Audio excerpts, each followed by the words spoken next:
आपके सामने एक और इंटरेस्टिंग रिसर्च रखी जाए।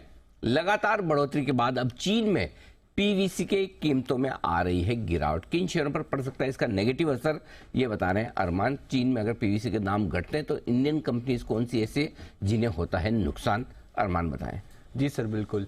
जैसे कि हम हर बार केमिकल का पूरा अपडेट दे रहे हैं, जिस तरीके से बढ़ रहे हैं। सबसे पहले हमने आपको ये भी बताया था कि केमिकल के दाम जिस तरीके से तेजी से बढ़ रहे हैं। अब हो क्या रहा है, सबसे पहले स्पेसिफिकली पीवीसी की अगर आप बात करें तो अगर आप देखें पिछले अगर आप 15 से 20 दिन की बात करें तो पीवीसी के भाव जो इस ऊपरी स्तर पर जा चुके थे वहां से ऑलरेडी 6% के आसपास नीचे आते हुए दिखे हैं। जो 30 जून से लगातार रैली आपको दिख रही थी, हर 15 दिन में आपको लगभग 5% के आसपास आपको भाव अच्छे खासे बढ़ते हुए दिख रहे थे, वहां से उस स्तर से अब यहां पर गिरावट आती हुई दिख रही है। और इंटरेस्टिंग ये भी है कि अगर आप पिछले 10 दिन से इन सभी केमिकल के हम देखेंगे, आप देखेंगे कॉस्टिंग सोडा हुआ या फिर सोडा ऐश हुआ, एसिटिक एसिड हुआ या एनिलाइन हुआ, इन सब के भाव अब बढ़ना बंद हो चुके हैं। 10 दिन से अगर आप देखें तो स्टेगनेंट पर आते हुए दिखे हैं। अब ये जो कंपनियां हैं जिसमें आप सबसे पहले पीवीसी की स्पेसिफिकली बात करें तो उसमें कैम्प्लास, सनमार और डीसीडब्ल्यू, यहां पर आपको फोकस रखना है, क्योंकि जिस तरीके से यहां पर तेजी आती हुई दिखी थी, जिस तरीके से पीवीसी के भाव में तेजी आई थी, इन स्टॉक्स में भी अच्छी खासी तेजी आती हुई दिखी थी। कैम्प्लास, सनमार की स्पेसिफिकली बात करें तो स्पेशलिटी पेस्ट पीवीसी की ये देश की एक नंबर 1 जो है वो उत्पादक है, और एसपीवीसी की अगर आप बात करें तो वो देश की दूसरी सबसे बड़ी उत्पादक है। और डीसीडब्ल्यू की बात करें तो कंपनी की लगभग 35% की जो आय है वो पीवीसी से आती है। तो इन कंपनियों के लिए जिस तरीके से रैली आई थी, अब गिरावट में यहां पर थोड़ा क्वेश्चन रखने की आदत।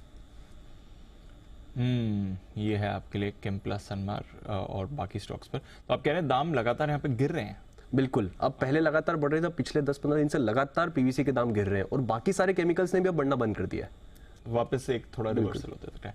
जैन साहब, कोई राय इस पर? पीवीसी के दाम लगातार गिर रहे हैं, बाकी केमिकल्स में भी अभी पीक आउट सिचुएशन बनती हुई दिख रही है।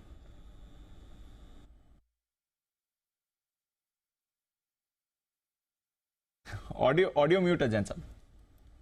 Very sorry. देखिए, जिस तरीके से केमिकल्स के स्टॉक्स वैसे तो अंडर परफॉर्म कर रहे थे, और लास्ट टाइम में डीसीडब्ल्यू की भी बात हमने की थी, और पीवीसी के प्राइसेस भले ही अभी एक बार गिरे हो, बट ओवरऑल जो अगर आपके क्रूड ऑयल बढ़ रहा है तो सर्टेनली इनमें वापस से बहुत ज्यादा गिरावट की मुझे नहीं लगता कि गुंजाइश रहेगी।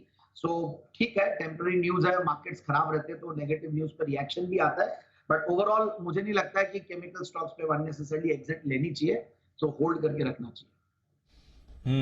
ये है आपके लिए कुछ केमिकल स्टॉक्स जहां पर रखनी है नजर। हालांकि इस समय डेज लो पर ट्रेड कर रहे हैं, प्रेशर इस पर बन रहा है कुछ ज्यादा नहीं, बट डीसीडब्ल्यू करीब 4.25% नीचे इस समय।